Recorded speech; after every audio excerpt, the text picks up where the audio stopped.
Welcome to the holiday special Week 16 NFL recap, presented by Talking Sports with Maurice. Now here is your host of Talking Sports, All Maurice. right. Thank you so much for tuning in. You are watching Talking Sports with Maurice.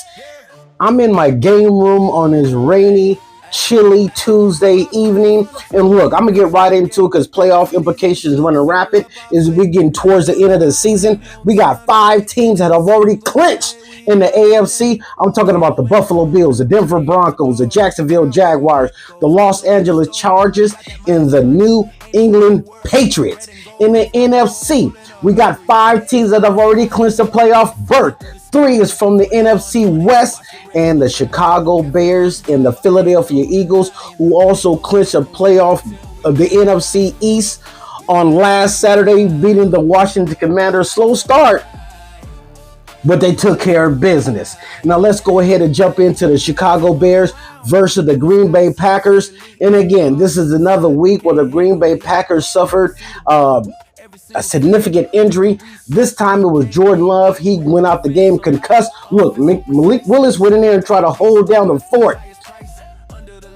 This game went into overtime, in the unbelievable catch and throw by Caleb Williams to DJ Moore sealed the Packers' fate in overtime, 22-16 in this classic. Look, when I'm doing my recap. If you don't hear your doggone team, you know what that means. All right, you already know what that means. All right, another game, they had playoff implications with the Tampa Bay Buccaneers versus the Carolina Panthers. Damn, the Buccaneers dropped another game. All right, looked like Baker. I can't say Moxie Mayfield anymore. I guess I got to just say Baker Mayfield. Looked like he was on one of those game-ending drives where they could at least tie the game or won the game. A little misunderstanding with Mike Evans. Baker threw a game-ending interception. The Panthers improved to not only 8-7, they beat the Buccaneers 23-20. Close one. Game of the doggone day, you understand me? The Jacksonville Jaguars went in to Mile High and did the damn thing. Trevor Lawrence is playing his ass off. You think he playing like he was in Clemson. All right? Now, the Denver Broncos are no slouch with that defense, that running game, with the playmaking ability from Bo Nix. He can make any kind of throw. But the Broncos got beat up at home by the Jaguars 34-20. Now, how the 49ers clinched a playoff berth without even taking a field was on, you know what? A couple controversial offensive pass interference calls between the Steelers and Lions. Steelers, this a couple weeks ago, they were talking about firing Mike Tomlin. Now look, you bet you back on his NUTs now. Back on it. Look, they went to Detroit in the Motor City and that ruckus crowd and pull out a victory. 29-24.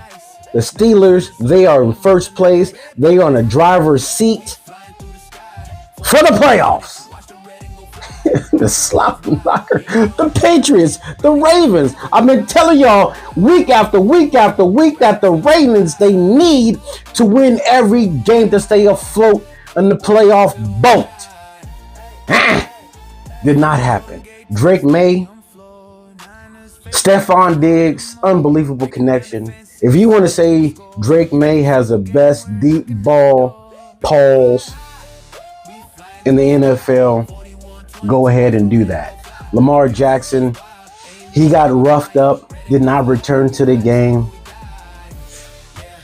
Snoop was back in there, not Dog Huntley, but the Patriots were just too much.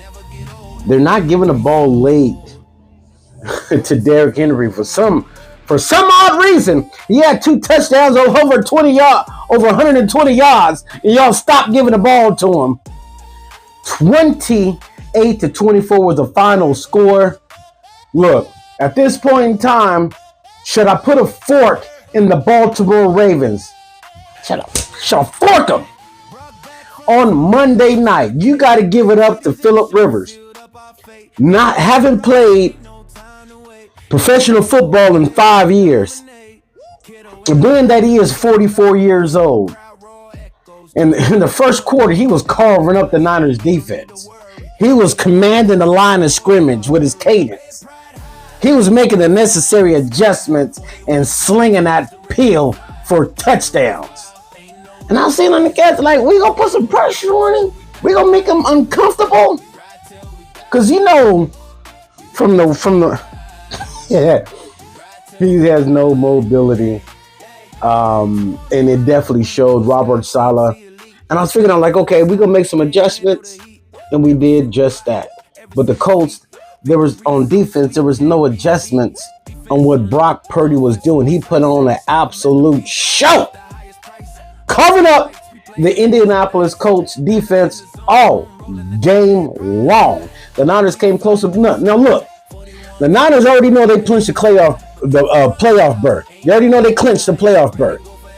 All right, and they come in on the road with the Colts. They're doing everything for Jim Irsay this season. They played with the heart and integrity and determination, but it fell short to my San Francisco 49ers. 48-27 was the final score. Now, what this game meant is that the 49ers, they scratch and claw, because just about a month ago, they was not in the playoffs. They scratched and clawed to the 7th seed. They took over the 6th seed. And now they are in the 5th seed, dropping the Rams to 6th seed.